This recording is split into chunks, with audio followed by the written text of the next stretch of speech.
For more, let's go to Washington. Correspondent Kethevane Gorjestani. Not all the results are in, but do we get a sense of how far to the right that new Republican chamber will be?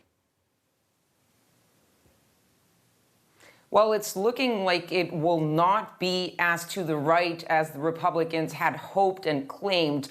Going into Election Day, Republicans were saying out loud that they were expecting a red wave, a majority of about 30 seats.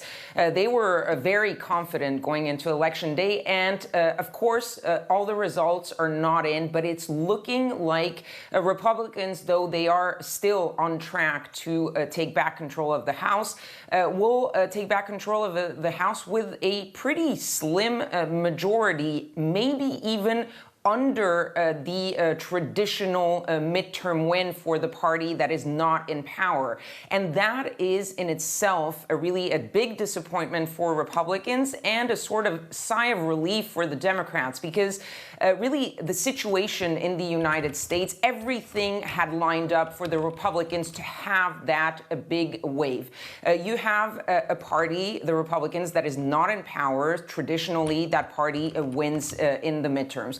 You have a president, Joe Biden, with very low approval ratings. That in itself would give an advantage to the opposing party. And you have an economic situation that is not exactly the best, and the economy was top of mind of voters. So all of that should have triggered a red wave, and we didn't see that happen. So the Republicans, though they are going to be in control, very likely, of the House, they are going to be able to cause quite a bit of problems for Joe Biden, but they might have problems of their own, especially Kevin McCarthy, for example, who wants to be Speaker of the House.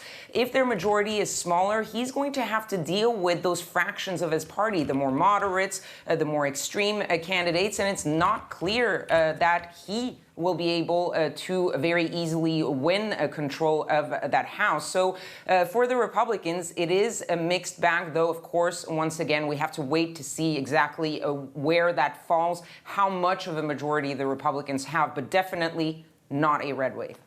And the former president is, even though he's not on the ballot this time around, sucking a lot of the oxygen in the closing days of the campaign. The anticipation next week that Donald Trump will formally announce his bid for the presidency. Does it look like he's going to stick to schedule, what with Florida Governor Ron DeSantis, who instead has the wind in his sails? Well, with Donald Trump, it's always very hard to see where he's going, what he's going to do, and he's unpredictable. So I won't make any guesses on whether he will go ahead with his announcement or not. What we can say is that the result in Florida, Governor Ron DeSantis' huge victory in Florida, is not something that Donald Trump is going to like. This is something that he did not want to see happen.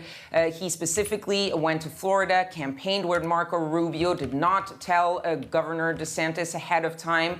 In the days leading up to Election Day, he started attacking Governor DeSantis. He called him Ron DeSanctimonious. Then he claimed that it would be a bad idea for DeSantis to run against him. And recently, he even expressed a veiled threat at Ron DeSantis if he were to run against him, saying that he knows a lot of things about Ron DeSantis that nobody knows. So you're seeing some tension there between the two men. And the interesting part is that you're seeing talk now already among Republicans themselves. You're seeing a sort of division happen. Some of them very happy with Ron DeSantis doing extremely well because they feel that he might be the best of both worlds. He is a Trumpy candidate. He is someone who has embraced Trumpism, but he comes without the baggage of Donald Trump, and that,